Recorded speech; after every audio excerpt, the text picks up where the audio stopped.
And I mean, we might as well start with the draft. If we're going to start anywhere, let's start with the young kids here first. Obviously, no first round pick this year, so you guys had to wait till the second round. End up going out there and getting Aatu Raty, 52nd overall, who I kind of wish the Senators had gotten, but I mean, they ended up passing on him not once, not twice, but 3 times.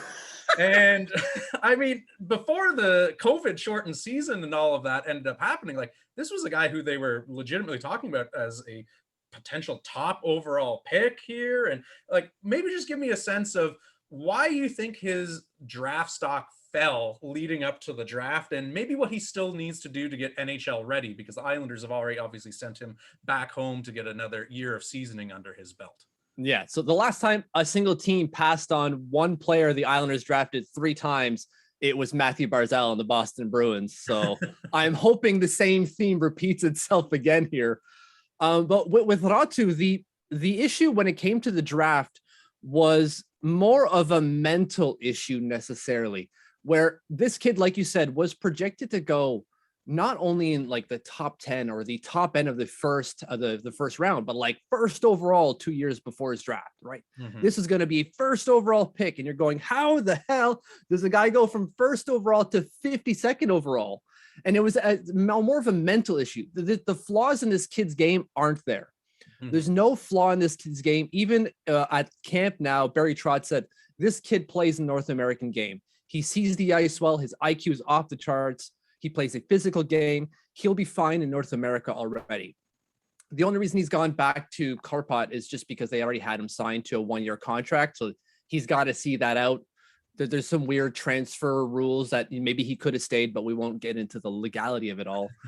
But it was a mental issue. This kid works really, really hard to a flaw. Like, have you ever gone to an interview and they go like, what is your flaw, Kyle? And you're like, well, I work too hard. Yeah. That's his thing. That's honestly his thing. When I spoke to his coach, his national team coach, he's like, yes, he just worked too hard and he needs to learn how to not work so hard, to take a break. Don't go to the gym for like 15 hours a day kind of thing. Take a break because rest and relaxation is necessary. And that's where it started falling, because he was trying too hard that he wasn't able to live up to the expectation. And then you got the fact that Kärpät's playing him in like a 3rd and 4th line roles. He's getting like 9 minutes a night playing against men as a 17, 18-year-old. That's kind of hard to stand out. And so those two things combined really lowered his draft stock because he wasn't putting up the production. Mm-hmm.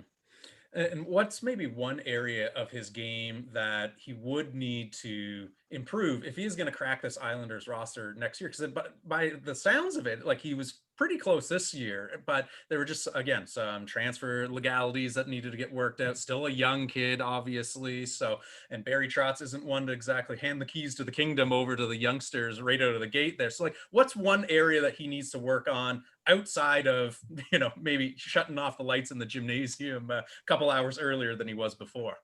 If it comes to his game, it's going to be skating. And that's me just kind of like, if I have to pick something, it's skating. He's fine. His skating is fine. There's some mechanical flaws to it, like the knee doesn't go over the skate as much as it can when he's at full stride type of thing. But they're mechanical issues. It's not like this guy has stone blocks for feet type of thing. Mm-hmm. It's more of a mechanical thing. And he's only 18 years old, so he'll have time to fix that. But when it comes to the Islanders, I don't even expect him to make the team next year. Mm-hmm. I really don't expect him to make it. I think they take their time, like you said, when it comes to prospects. They'll bring him over and probably send him to Bridgeport.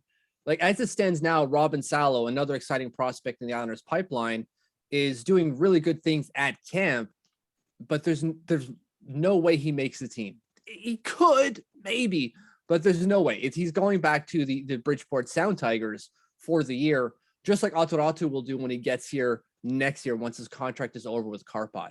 So when it comes to the North American, like transferring it from Europe to North America, the one thing he's got to work on is skating, but that is not holding him back from making the NHL or even the AHL.